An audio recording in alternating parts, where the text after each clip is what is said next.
need to ask your legal permission to talk to you in a group. Any discussion like this breaches your confidentiality, and you don't need to have that done. We can talk to each of you privately, and that's, of course, as you know, the way most of your doctor visits are.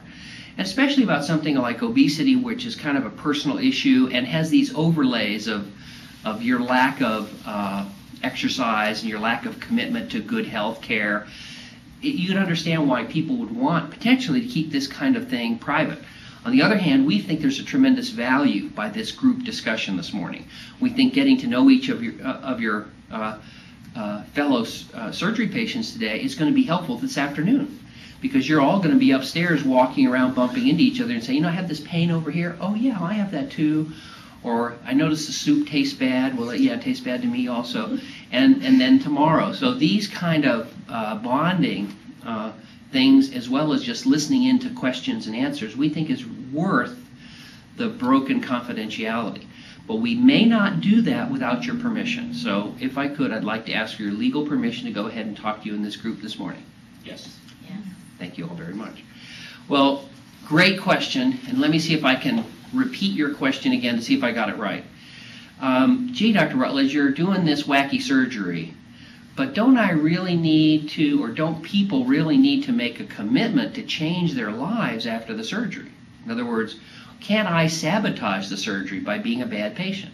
Is that something like the question you're asking? Or, Dr. Rutledge, what if I don't follow your advice? Isn't it true that if I don't make a commitment to avoid candy bars and cake and cookies and cheesecake, that my weight loss won't be good, and I can't expect it to be good? I have to make this commitment to you to try and exercise and eat healthy. And if I don't do that, isn't it true that the surgery will probably fail me? Does that make sense? Yeah. It's wrong. It's wrong. I'd like to talk about that a little bit. We hear that a lot for other kinds of weight loss treatments. So like if you go on a diet and exercise program and you go see your physical trainer, he would say just what I said, yes? Yes. Don't you think? Or your medical doctor. He says, I'm going to prescribe Xenical or Sibutramine, Meridia, or Phentermine. These are different weight loss medicines, and they'll go give you a diet program, maybe give you Weight Watchers, right? Or other diet programs you've tried. Anything? And can you remember any of the other names? Did you try anybody try Nutrisystems or Jenny Craig or any of those things? Well, in all of those cases, what you just said is I think said by those representatives who are in charge of that. They say, okay, you're going to have to do this. You have to change the way you live your life. You have to make a commitment to this new approach to living and eating if you want to be successful. And that I don't think that sounds unreasonable. It's part of the deal. And sometimes that commitment is very demanding. I need 30 minutes of exercise a day. I need 30 minutes of walking a day at least. I need you to change what's in your refrigerator. You need to eat a little differently. You need to keep track of what you eat. You need to write down the calories of what you eat. You need to. And you've heard a lot of these requirements. Some are reasonable, some seem reasonable but are tough to follow, but they're all part of the agreement, okay? Our surgery is a little different. You don't hear a lot of us real strict dietary guidelines, I don't think. Our dietary guidelines are kind of eat healthy, and if you want to have cheesecake and cookies, it's kind of okay. And we encourage you to exercise. We think exercise is good, but we don't demand it, and we're not shaking our finger at you saying you won't lose weight unless you exercise. We haven't said that, I don't think. And so I want to go back and talk a little bit about that. Our success rate with our surgery is excellent. It's not perfect, but it's superb. Other kinds of weight loss surgery have had a high failure rate. And oftentimes, as we talked about yesterday, when you fail the lap band, or fail the Roux-en-Y gastric bypass, or fail these other kinds of weight loss surgery, the old stomach stapling, okay, the doctor will tell you it's your fault because you didn't make this commitment. You didn't follow our advice. After this surgery, in your case, we expect your diabetes will go away. We expect your blood pressures will go down, okay? We expect weight loss regardless of what you eat. We expect that in the scenario you described. You come home from work, you put down your briefcase, you may go ahead and walk over to the refrigerator. Don't worry about it. Don't kick yourself. Don't beat yourself up. Don't feel bad about it. And to your wife, I would say, don't worry about it if he does. Because our experience with our patients is when they go to the refrigerator, as Trish said, you'll look, and oftentimes in the past you might have said, ooh, fudge, or cake, or something good is in the refrigerator, hot fried chicken, pizza from last night, things like that. Now in the future, what you're going to say after my surgery is, ooh, how about some watermelon? Not because we told you, not because we've given you a book or assignments, but your gut will be totally transformed and you will be a new person.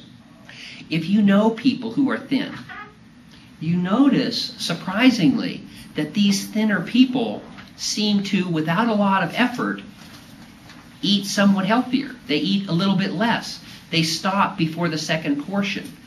Not because they keep track of it, not because they have a little 3x5 card telling them to eat 3 exchanges at Weight Watchers, but just for some reason their gut stops them. We would argue that's because their ghrelin is well balanced. And in the new you, with your smaller stomach, the bypass, and the decrease in ghrelin, you're going to have this wonderful experience where this battle that you've been in all the rest of your life to stay thin goes away. My patients tell me that pre-operatively, they think about food all the time. When they're eating breakfast, they're thinking about lunch. When they're eating dinner, they're thinking about dessert. And when they're finished and stuffed with dessert, they're thinking about a snack on the way home from dinner. And that's not because they're bad or weak or anything like that. We think that is ghrelin. The hormone in them is off. And after surgery, people say, you know, it's funny, I feel like I have more hours in the day. Because now I just eat because I know I have to eat sometimes. And that drive that constantly sent me to the refrigerator, constantly made me eat, goes down. And that's one of the most enjoyable, one of the most wonderful things is that release from constantly being pushed to eat.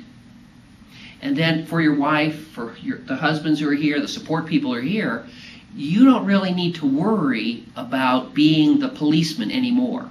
And we talked a little bit about that in the future, that oftentimes, you know, your spouse acts as kind of the governor, you know, the person who tries to keep you on the straight and narrow, because you know for your diabetes, you're not supposed to have cookies. You're not supposed to have cake. You're not supposed to eat that fudge. And is that your 4th cookie? And are you eating that whole bag of potato chips? And so that spouse has taken on that role because they care about you, because they love you. They end up being in this kind of the mean teacher, you know, or the bad, rah, rah, rah, why are you doing that? Rah, rah, put that down, don't do that. And that whole relationship is about to go away. You don't need that anymore. We will take care of that. The mini-gastric bypass surgery is going to completely change your lives. That whole fear of constantly worrying about losing your husband to diabetes with a heart attack or a stroke, all those things are about to be transformed this morning. As the cliche goes, today is the first day of the rest of your life, and it's a wonderful transformation. You've talked to other patients of mine? Yes. Right? Mm-hmm. This is what they tell me, that in the past, it's been a very scary, tough battle against obesity, and especially against diabetes, which is a killer.